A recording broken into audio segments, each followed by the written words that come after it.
Hello, welcome back. I'm Miniature Mike, and today we're going to continue our series looking at character comps. So this one's a little different. Instead of looking at like Anakin or Yoda or something like that, I'm going to kind of look at a class of characters in this case. And since I kind of have a soft spot for them, we're going to take a look at the CIS or Separatist war machines, more specifically the huge ones.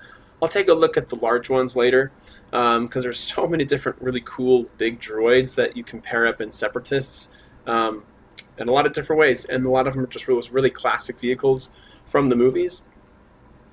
So let's kind of jump in and see what these things have to offer. So the first one we have is the good old Hailfire droid, released from Universe.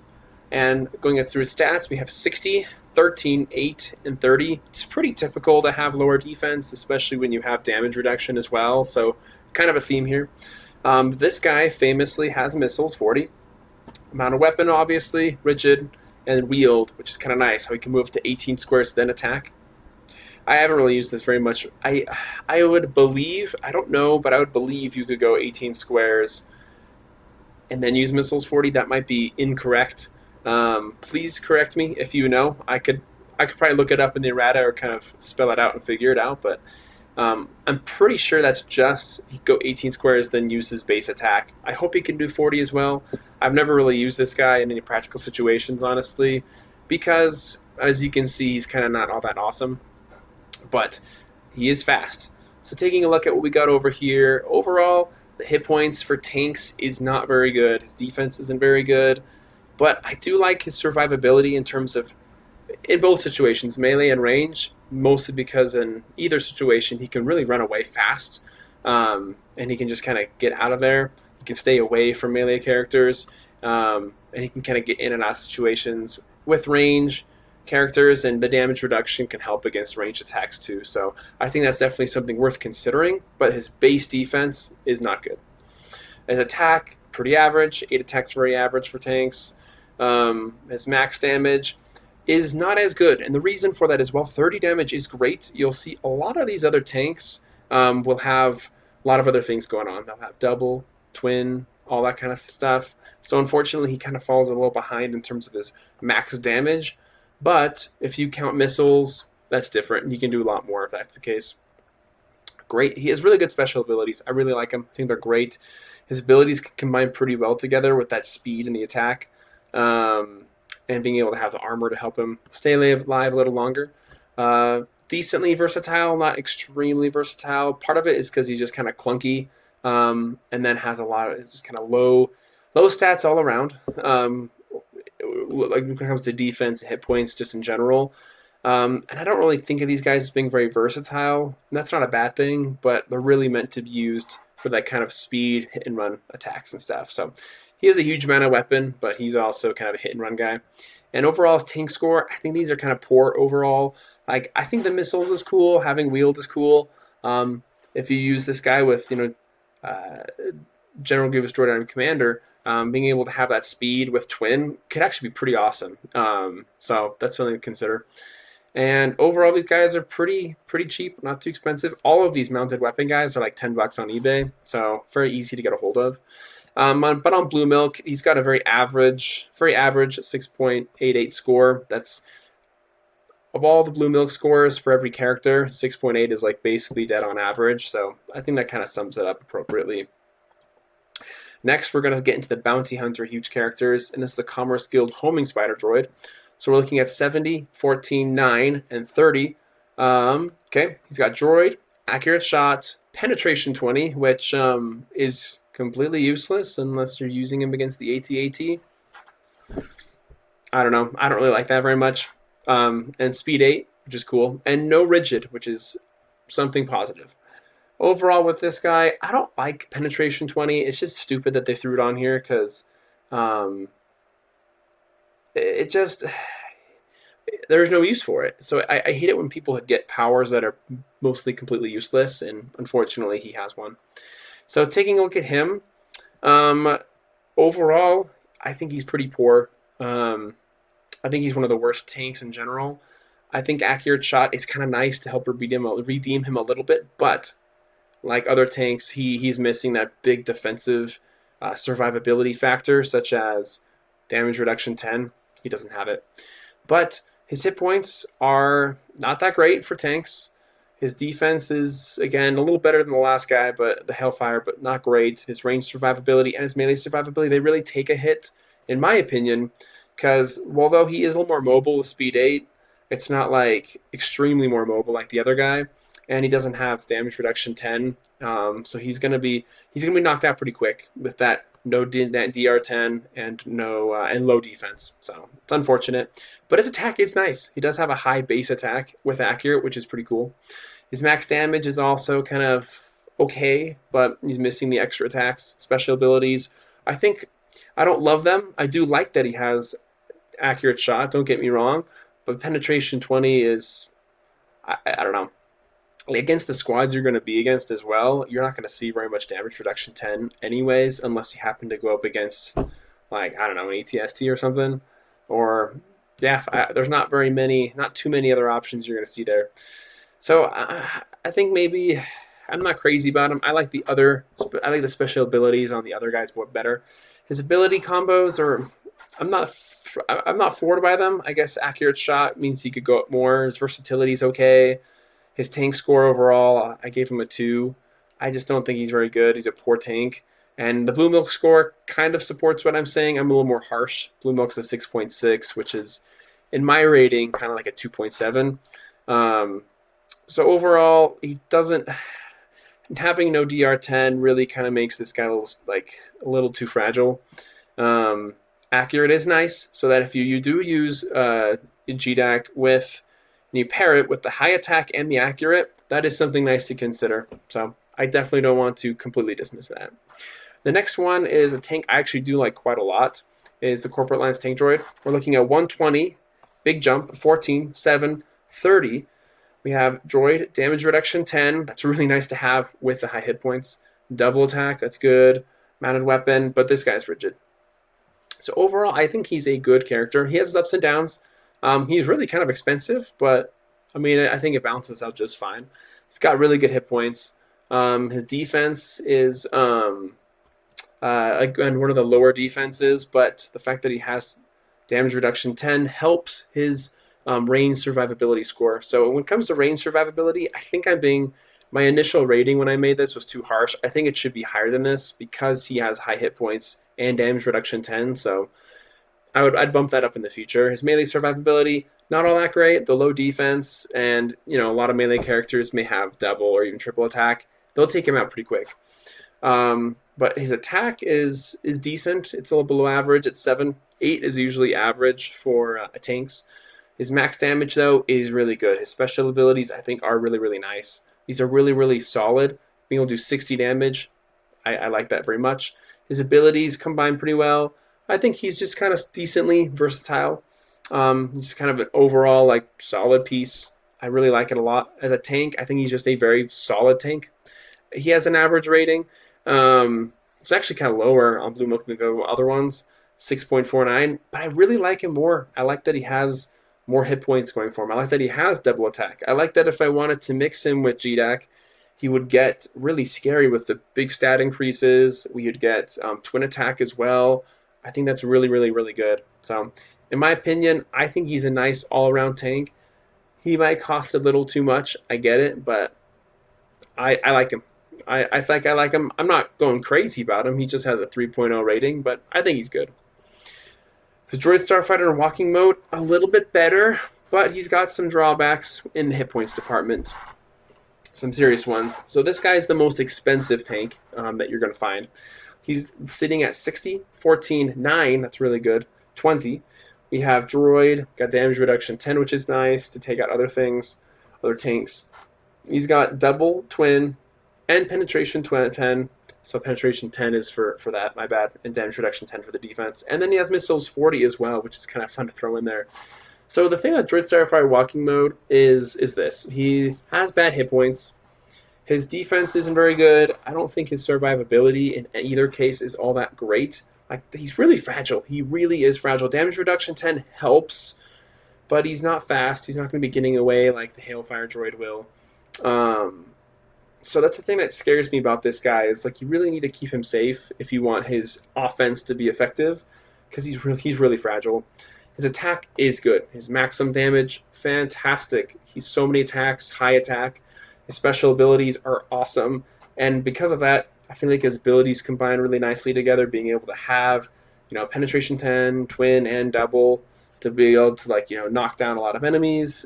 He's very versatile because he has other options too. He has the armor; he can take out armor. He has missiles 40 for groups.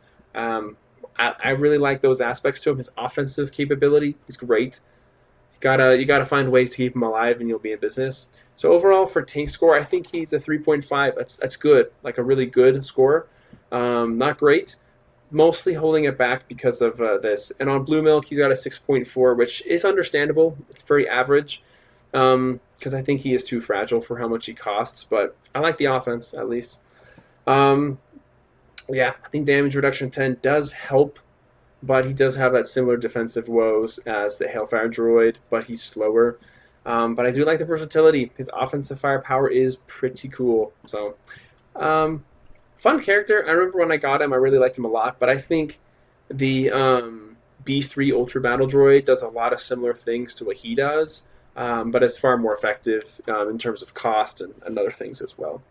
Being able to have numerous attacks along with pairing well with Droid Army Commander and so forth, but it's kind of where he stands. Okay, huge crab droid. I think this guy is even better. Really, really good here. So we're at 39, 140, high hit points, high defense, high attack, good damage. But this guy just has droid and momentum.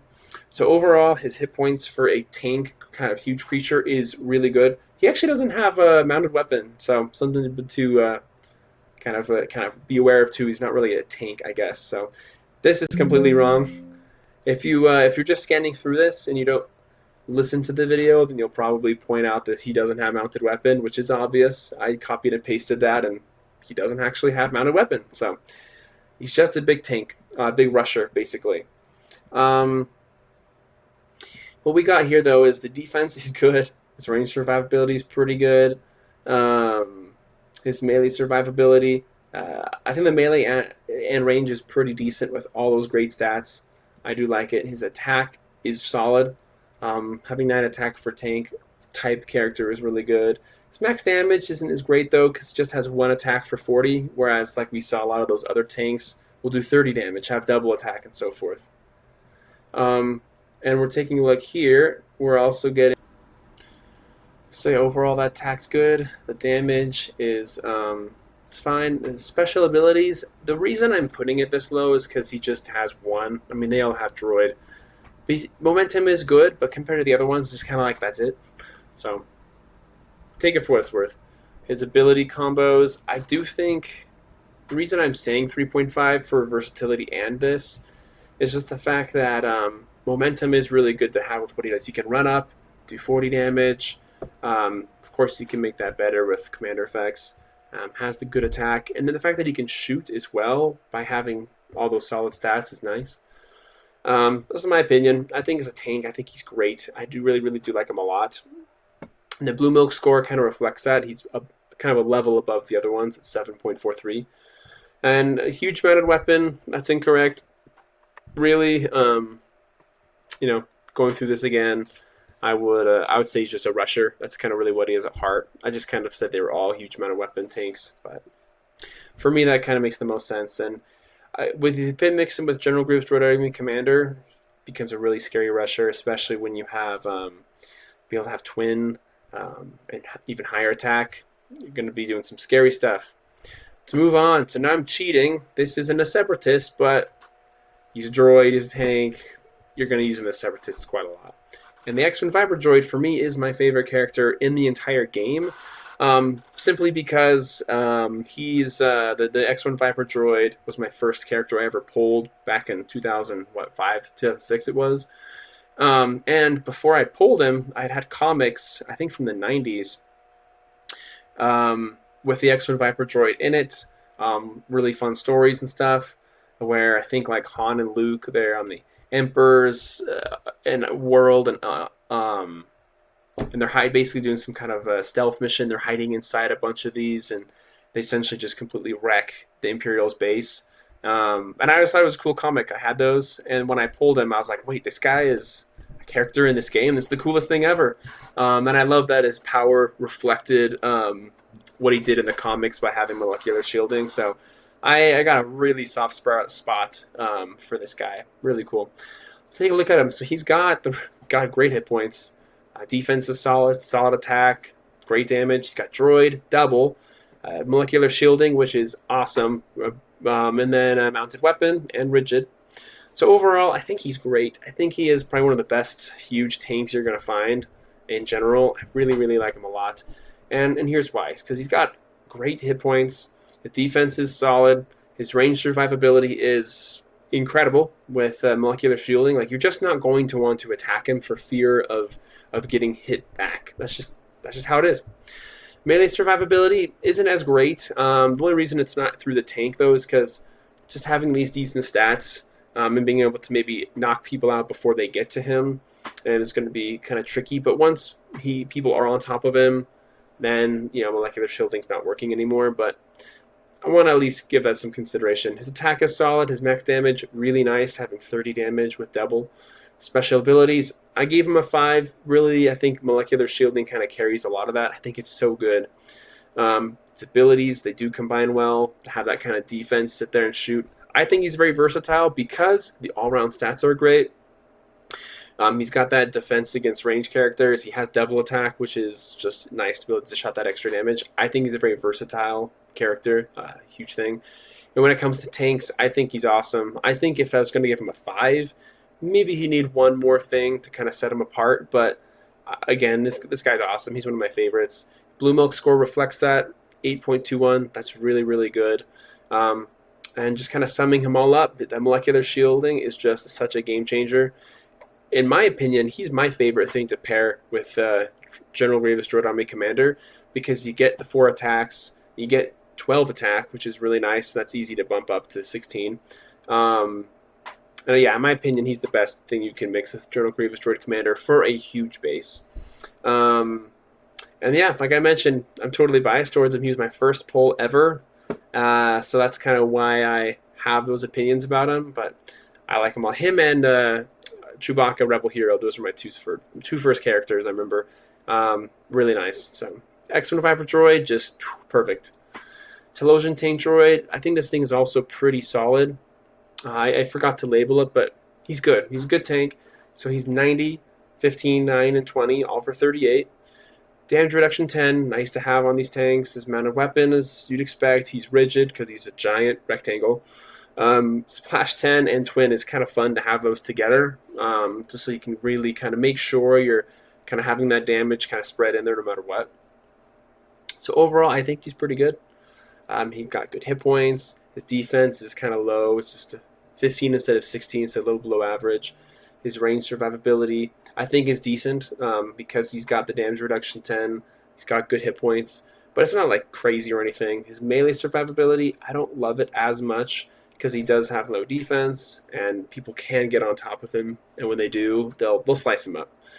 His attack is good. Really great attack. Having 9 is nice. His maximum damage, pretty decent, especially since he has Twin and Splash, which is nice to, like, even if you miss, you might still hit. You can hit groups. I like that. I think he, as a result, all of these powers together, by having Splash as well, helps him be a lot more versatile, helps his abilities, being Twin and Splash, do combine well together to make a good combination. And overall, as a tank score, I think he's good. I think he's a good tank. For me, the thing that kind of holds him back, though, is I think his damage output could be a little bit better. I don't know. I don't know what to put my finger on this. Maybe you can help me out. But I've never really loved Telosian Tank Droid. And also part of the problem with him as well is he doesn't pair as well with General Grievous Droid Army Commander because he already has Twin Attack. So it's just kind of, you're not getting as much bang for your buck that way. So you get more bang for your buck with the other characters rather than him when you do that kind of a pairing. That's just how it is. I don't think he's bad at all, but for some reason, I never find myself, when I use a mounted weapon character, I just never find myself using him. So, but when you take a look at him, all in all, Telosian Tank Droid's pretty nice. It's a pretty solid character, pretty solid tank for what it's worth. I'd love to hear kind of what squads or what situations you used it to make him really effective, because I think that'd be kind of fun. But anyway, like I mentioned, it's all around solid. Let's take a look at how these things all shape up together. So what we can see here is across the board, some of these separatist ones don't really have great hit points in defense. They really don't. They kind of lack in that department quite a bit. We have the Hailfire Droid. Let's start from left to right. Hailfire Droid, just kind of a 2.7 rating. Just really kind of yikes in terms of survivability, but the speed helps for sure. But I do like that kind of offense. It's got some decent tricks up its sleeve with the missiles. Commerce Guild's homing spider droid. I'm not a fan of it. It's too fragile. It has no extra armor or anything. It can go down fast, but accurate shot is a nice thing to have. Corporate Alliance Tank Droid. I like it all around stuff. Got solid stats. Pairs well with Droid Army Commander. Just kind of all around solid. It is kind of pricey at 45, and he does have rigid, so maybe he won't be able to maneuver as well, but I kind of like it, honestly. Walking mode, in some ways, I think walking mode should be worse than Corporate Alliance Tank Droid, simply because, walking mode, he's got awesome offense, as you can see, great abilities, max damage, versatile, sheesh, that's great. And I do think that does help him edge it out a little bit, but you just got to watch out. Like, his hit points, his survivability, not so good. Huge Crab Droid, I like it. It's a good rusher, great stats overall. Pair him with some more commander effects and he'll be really deadly. X-Wing Viper Droid, fantastic. Don't need to say too much about that overall. The melee survivability, not quite as great. Once people get on top of you, then you lose. Kind of lose your calling card with molecular shielding, but fantastic tank. And the Telosian Tank Droid as well, I think he's pretty solid. Is it fair? Yeah, no, I think he's pretty solid overall. I like the Telosian Tank Droid. Like I said, I just don't use it that much. He doesn't pair as well since he already has twin attack, but at the end of the day, it's just kind of how it goes. So, yeah, tanks in general, they kind of hover around that 3 range and so forth. Like, they clearly have their drawbacks. They're huge characters. Most of them are rigid. But they're kind of fun if you put them in the right squads and you have them in the right situations. So, overall, that's kind of how it shakes out. I'd love to hear your thoughts on some of these separatist huge characters. I know 2 of them aren't separatist, but let's be real. Like, they're droids. You're going to throw them in there if you're going to use them. But yeah, please comment, please subscribe. I'd love to hear what your thoughts are about these particular characters, and I'd love to hear what other characters I should take a look in. And if you have other feedback, maybe about other ways of looking at these things or other criteria to consider, I'm all ears. This whole entire journey is just me trying to figure out kind of how to better develop this type of analysis and whatnot. So I really appreciate it all together. So anyway, with that, I'll talk to you later. Have a good one.